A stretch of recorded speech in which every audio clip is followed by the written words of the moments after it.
महामारी की तरह फैला हुआ रोग है जिसे हस्त क्रिया कहते हैं, अंग्रेजी में जिसे मास्टरबेशन कहते हैं। इससे बालकों से लेकर के बड़े तक का यह संहार कर रहा है महामारी। कौन सी महामारी? यह हस्त मैथुन, यह हस्त क्रिया। इससे बढ़कर नाशकारी कोई रोग नहीं है। बहुत ध्यान देने योग्य बातें हैं। आज शर्माया जाता है बातें अपने बच्चों से पूछने में या अपने शिष्यों को उपदेश देने का यही समय नहीं। उपासना की नींव तो मजबूत होनी चाहिए, तब तो उपासना का मैल खड़ा है। कैसी बातें कर, क्रियाएं कर रहे हो, तुम्हें शर्म नहीं आ रही, गंदे आचरणों में उतर रहे, शर्म नहीं आ रही, और उनका निवारण कैसे होना है इस बात के सुनने और बोलने में तुम्हें शर्म आ रही, कैसी मूर्खता छा रही। ये कराल काल के पंजे में फंसा करके जीवित रहने पर भी मुर्दे के समान कर देता है। ये बड़ा दुर्भाग्य हो रहा है कि आज हमारी समाज इससे पीड़ित होती चली जा रही है। हितधाम में सायंकाल के समय कुछ समय चर्चा होती थी, वो जो पुराने हैं उनको याद होगा, 70-75 वर्ष के उन्होंने माइक में कहा था कि पूर्व बचपन की अभ्यास आज तक नहीं छूट पा रही, मुझे बचा लो। बड़ा आश्चर्य हुआ था कि इतना समय जब इस ब्रह्मचर्य के विषय में चर्चा हुई, उन्होंने सुना तो वो चूंकि कहीं ना कहीं पवित्रता हृदय में थी तो बोल पड़े माइक में खड़े होके कि इतनी आयु है पर मैं ऐसी गलती आज भी करता हूं, अब मुझे बचा लो। इस महारोग का आना सहज है, पर इससे पिंड छुड़ा लेना बहुत ही कठिन है। किसी डॉक्टर की ना किसी दवा की कोई सामर्थ्य नहीं इसको छुड़ा सके। बहुत गौर से सुनना, और प्रायः इसको बहुत हल्के में लेकर के अपने जीवन को नष्ट किया जा रहा है। ये सबसे बड़ी क्रूरता अपने साथ तुम कर रहे हो यदि हस्त क्रिया के द्वारा अपनी जीवनी शक्ति को नष्ट कर रहे हो। आपकी नस नाड़ियों से जीवनी शक्ति निचुड़ रही है, ये तुम्हारा नाश कर देगी। इस क्रिया से जितनी हानि उठानी पड़ती है वो हम वर्णन नहीं कर सकते। ये अनिष्टकारी क्रिया खिलवाड़ में सीख जाते हैं बच्चे। एक 13 वर्ष का बच्चा, कुछ चिन्ह होते हैं जो पहले से गुरुजनों की कृपा साधन करने पर परिचय में आ जाते हैं कि ये स्त्री सहवास से वीरपात हुआ है या हस्त मैथुन से हुआ है। देखा पहले तो मना किया नहीं, फिर जब और जोर दिया कि भाई इसमें तुम्हें लाभ मिल जाएगा अगर आप स्वीकार कर लो। हाँ, दिन में 3-3, 4-4 बार बच्चों का काम खिलवाड़, उनको खिलवाड़ लग रहा है। ऐसा लग रहा है कि बहुत अच्छा मार्ग मिल गया जिससे हम सुखी हो जाएंगे। दुर्दशा ये हो गई कि 13 और 14 वर्ष का बच्चा वो इतने बड़े रोग से ग्रसित हो गया कि लघुशंका करते ही जो महान शक्ति उसका पतन। अब न भजन में रुचि, न किसी सेवा में रुचि। पागलों जैसी बात तुमको समझाए जी, क्या स्मृति का लोप हो रहा है, कोई उत्साह नहीं, एक जीवन मृत तुल्य बच्चा है यार, बच्चा जहां कहीं कोई गुंजाइश नहीं। जैसे अग्नि के ऊपर चला जाए तो कैसे चला जाएगा, एकदम पैर ऐसे ये अवस्था किशोर अवस्था है, ब्रह्मचर्य पूर्ण जीवन, एकदम उछलता हुआ जीवन, तेज। कैसा भी कोई हो, किशोर अवस्था बड़ी सुंदर अवस्था होती है, प्रकाश आता है क्योंकि उस समय तक गलत संबंध। आज तो किशोर अवस्था प्रारंभ होने से ही ये दुर्दशा, मोबाइल, कुसंग, ये सब बहुत नष्ट कर रहा है। इसे खिलवाड़ समझा जाता है। और दुर्भाग्य की बात कि जो हमारे सलाहकार हैं वो उनको कहते हैं इससे रिलैक्स हो जाओगे। ओ अंग्रेजी का शब्द है वो, हाँ कौन सा, जो भी स्टेशन हो फ्री स्टेशन, बोले उससे मुक्त हो जाओगे, होश में। ये उन महापुरुषों के वचन है जो ब्रह्माकार वृत्ति में स्थित है। जैसे किसी लकड़ी में घुन लग जाता है और वो खोखली हो जाती है, ऐसे ही शरीर जर्जर हो जाता है। बहुत बहुत सावधानी की जरूरत है। ये मतलब इस हस्त क्रिया के द्वारा आगे चल करके वो नितांत नपुंसकता को प्राप्त हो जाता है।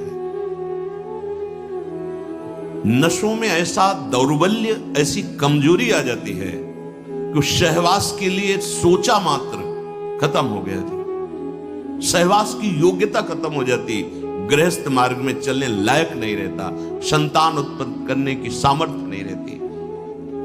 बहुत सावधानी की जरूरत है। इसे खिलवाड़ मत समझो। किसी भी औषधि में, किसी भी डॉक्टर में कोई भी ऐसा उपाय नहीं है जो इसे छोड़ सके। आपकी स्वीकृति ही एकमात्र है, सत्संग ही एकमात्र है, भगवत चिंतन, भगवत कृपा ही एकमात्र उपाय है कि इस महान रोग से, और ये वायरल की तरह फैल रहा है, जैसे कोरोना वायरल नहीं था ऐसे फैल रहा है। छोटे छोटे बच्चे जो अभी जानते भी नहीं, वो इतने से संस्कार पड़ रहा है, अच्छा लग रहा है। अब वो जीवन भर, अगर अभी तो नहीं, अभी सुधर जाए, नहीं जीवन भर नहीं रोक सकता, नहीं रोक सकता। या तो सद्गुरु कृपा हो जाए और बहुत शासन हो और वो स्वयं उस शासन को स्वीकार करे तो निकल सकता है, नहीं बड़े बड़े इस महामारी से नहीं निपट सकते। इसके लिए कोई इंजेक्शन नहीं तैयार हुआ अभी तक कि आप जाओ रोग खत्म। ये स्वयं स्वीकृति में बैठा हुआ महामारी है और ये वायरल की तरफ फैल रहा है। नवीन पीढ़ी का सर्वनाश। और कुछ महानुभाव ऐसे हैं कि इसको बता रहे हैं तो नेचुरल है, ये स्वाभाविक है, प्राकृतिक चलता है, ये कोई, अरे सर्वनाश को तुमसे प्राकृतिक बता, स्वाभाविक बता रहे हो? नहीं, बहुत सावधान आप लोग। दुर्भाग्य का निमंत्रण मत दे। ये दुर्भाग्य है, ऐसा दुर्भाग्य है कि आपकी दिनचर्या ही नहीं हो सकती। कभी भी व्यभिचारी की एक जैसी दिनचर्या बहुत काल तक नहीं हो सकती। 2-4 दिन प्रयास करेगा, गिर जाएगा। ब्रह्मचर्य कभी भी दिनचर्या में फर्क नहीं पड़ने देगा, चाहे जैसी स्थिति हो, चाहे जैसे शरीर नहीं उठ पा रहा तो उसका चिंतन भागवती होने लगेगा। इसलिए सामान्यता, जिसे हम बहुत सरल समझ रहे, बहुत सुख समझ रहे, इसको आप सावधानी पूर्वक बहुत ध्यान दीजिए। बहुत ध्यान का इसलिए विषय है कि ये नींव है हमारे अध्यात्म की, हमारे परमार्थ की। शरीर के भीतर बताया था कल भी, एक मनोवाह नाम की नाड़ी है।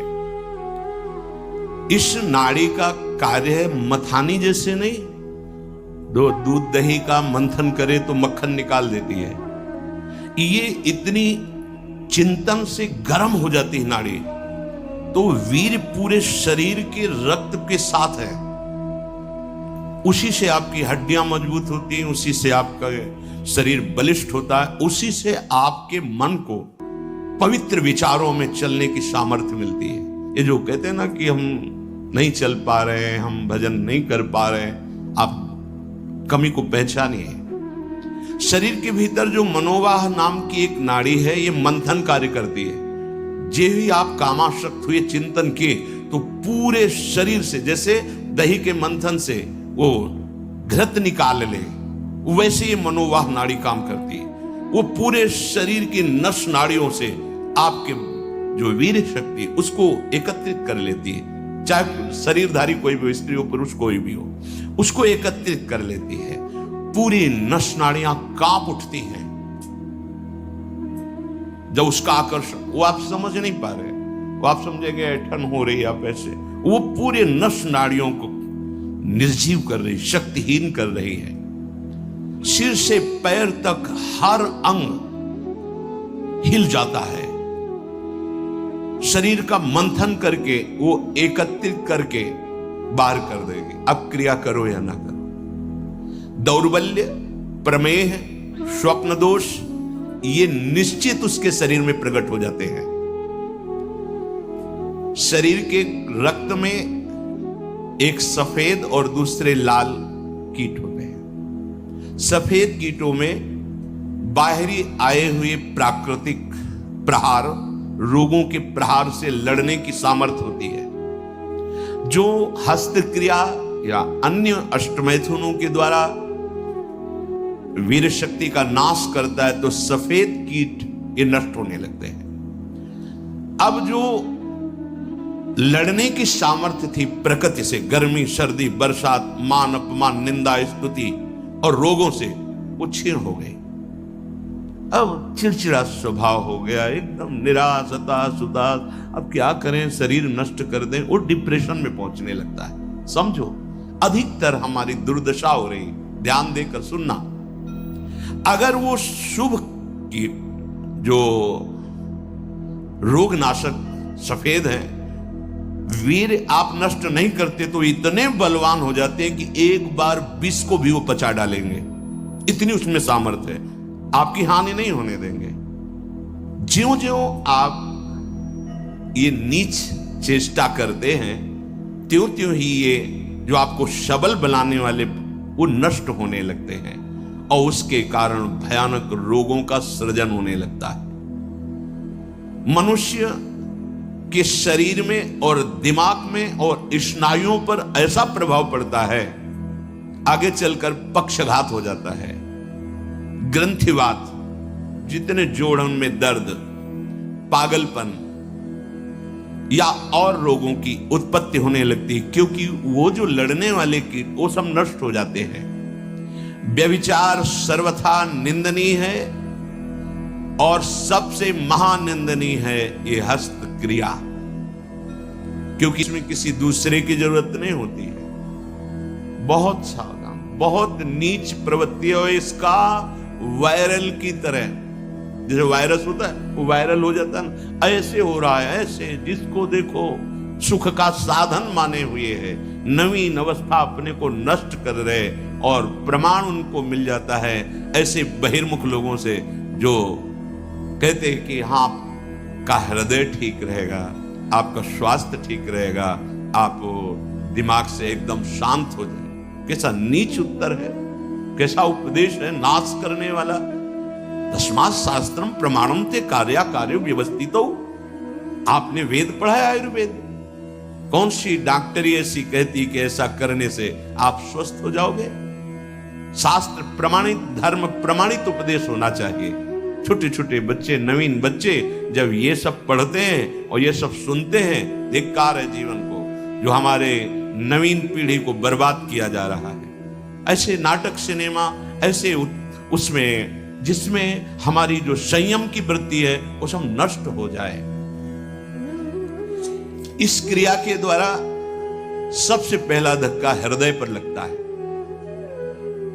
इसका धक्का बार बार लगने से यक्षमा, हृदय रोग और स्मृति का नाश ये शुरू हो जाते हैं। इसे राजक्षमा कहते हैं। यही रोग हुआ था विचित्र वीर्य को। 2 पत्नियों के संयोग में बावरे हो गए, समझ नहीं पाए सिद्धांत को। भयानक हृदय रोग, हृदय का कमजोर हो जाना, जरा सी बात में घबराहट पैदा होना, डर जाना, उत्साहहीन हो जाना, है क्या बात है, एकदम कोई बात नहीं, बेमतलब कल्पना में पर, ये आपके ब्रह्मचर्य नाश का लक्षण है। ऐसा अभागा मनुष्य जीता हुआ भी मृत्यु तुल्य है। मस्तिष्क में बिजली की तरह इसका प्रभाव पड़ता है ब्रह्मचर्य नाश का। वो एकदम क्षीण करता चला जाता है। याददाश्त नष्ट हो जाना, शरीर में एक अजीब सी पीड़ा होना, खाली खालीपन महसूस होना, सुबुद्धि का पूर्ण रूप से ह्रास हो जाना, प्रतिभा न रह जाना, तेज न रह जाना, उत्साह न रह जाना और पागल सा व्यवहार होना, यह शुरू हो जाता है ब्रह्मचर्य नाश से। मस्तिष्क कमजोर होते ही आंखों की ज्योति लड़खड़ा जाती है। ऐसे देखें, अवस्थागत बात अलग है। अभी ब्रह्मचर्य रह करके आप देखो, ये तो प्राकृतिक नेत्र हैं, आपके दिव्य नेत्र खुल जाएंगे। कान में सुनने की शक्ति, दांत के मसूड़ों का फूल करके दांतों को जो रोकने की शक्ति, शरीर की शक्ति, ये सब नष्ट हो जाती है, क्योंकि ब्रह्मचर्य सबका आधार है। बहुत जल्दी बाल झड़ना, बाल पकना, जैसे राजा के नष्ट होने पर संपूर्ण सेना बंदी बना ली जाती है, ऐसे ही शरीर का राजा है ब्रह्मचर्य वीर। इसके नष्ट होने पर हर इंद्रिय, हर नस नाड़ी पराजित हो जाती है।